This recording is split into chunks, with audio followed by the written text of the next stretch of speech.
Hello everyone! Ngayon po, ako po ay mag-share po sa inyo about sa lupa na nabili ko. Ito po yon. Ayan. Ito po yung nabili ko dito ay nabili ko po ito nung 2018. Kaso nga lang nag-change yung absolute deed of sale dahil sa mayroong excess na na lupa nung magsusorbi na. So yung excess ay napunta sa akin. So na panibagong deed of sale ang nagawa ko. So actually advantages sa ako ang na usab ang deed of absolute sale sa ako ang napalit nga yuta tungod kay dako unta nga problema kung wala nausab ang deed of absolute sale kay wala na ko dayon siya matransfer.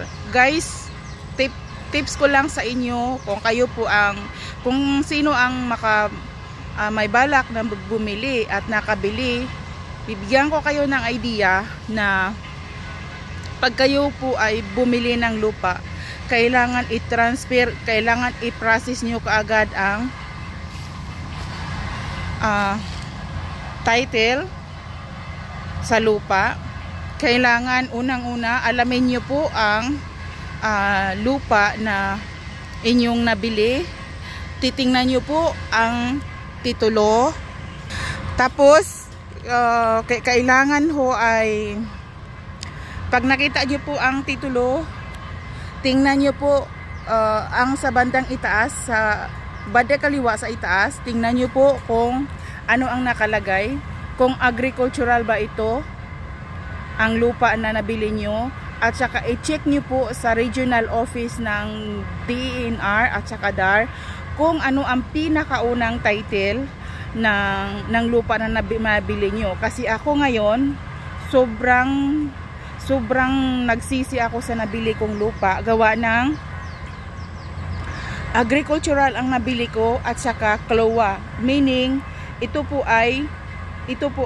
lupa na ito ay pagmamay-ari ng government na ibininta sa amin, ginawang pagluti-luti, pero yung may-ari ng lupa na ito ay hindi nila alam na ganito pala ang sitwasyon pag CLOA. Ang ibig pong sabihin ng CLOA po ay Certificate of Landowner Award, meaning ito po yung lugar na ito sa amin ay isang company dito na ang mga nagtatrabaho sa sobra nilang tagal sa pagtatrabaho ay binigyan po sila ng lupa ng company. Mostly binibigyan sila ng 3,000 square meter na lupa. Ang iba, hindi ko alam kung ilan ang nakuha nila. Tapos yun ang pag nakabili po kayo ng lupa na under by CLOA, yun po ay mahirap. Huwag po kayong bumili hanggat hindi po nila mailipat sa ordinary title sa lupa. Kay halimbawa, kung makabili ka dito at ginawa nila na pinagluluti-luti nila at ginawa nilang residence, so it means kailangan pa nilang ipa-convert nila to residence. Sila ang magagastos. Tips ko lang sa inyo, sobrang mahal ang magpa-convert ng lupa to residence, agricultural to residence. Second, CLOA pa talaga ang nabili ko dito. Kasi ito ditong lugar namin ay mayroong company dati na Firestone. So yun ang under by government ang pinag-award sa mga nagtatrabaho. So kailangan po guys, see to it. Kailangan ang titingnan nyo po sa lupa, halimbawa agricultural, titingnan nyo doon sa likod ng land title, may nakasaad doon kung siya ay awarded. Pag ibenta yung lupa, mayroon doong years na hindi mo siya dapat ibibenta. pag nalumampas na doon o makarating sa taon na iyon, ay pwede nyo pong mabili po yan. Pero kung gusto nyong agricultural pa rin, walang problema. Pero kung gusto nyong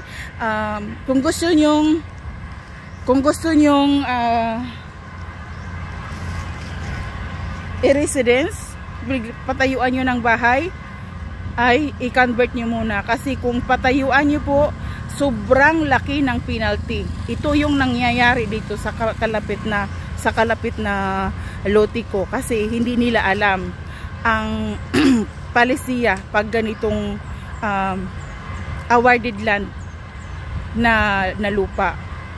So ako naman, inaasikaso ko ngayon. So ito lang, tips ko lang sa inyo. At saka yung titingnan nyo yung land title na ordinary. Ang ordinary na land title ay nakalagay na A08. A08. Yun ang titingnan nyo. It means yan ay ordinary land title.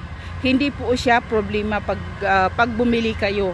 At saka lahat ng title na nakadetail doon, kailangan basahin at intindihin nyo, kasi mayroon palang mga titulo na mayroong detalye doon kung anong status ng title ng lupa na iyan. So yun ang kailangan pag-ingatan natin. Ito ngayon ay laking pagsisisi ko, kasi ang mas malaki pa ang paggastos ko sa pag-convert at saka pag-transfer kaysa price sa pagbili ko. Mura nga lang ang pagbili ko, pero ang price sa pag-process sa titulo at saka pag-convert, sobra, triple ang presyo ang nagastos ko. So yun lang guys. Sino po ang makapanood sa video na ito, sana makakuha po ito ng idea para sa inyo. So thank you for watching. Bye bye.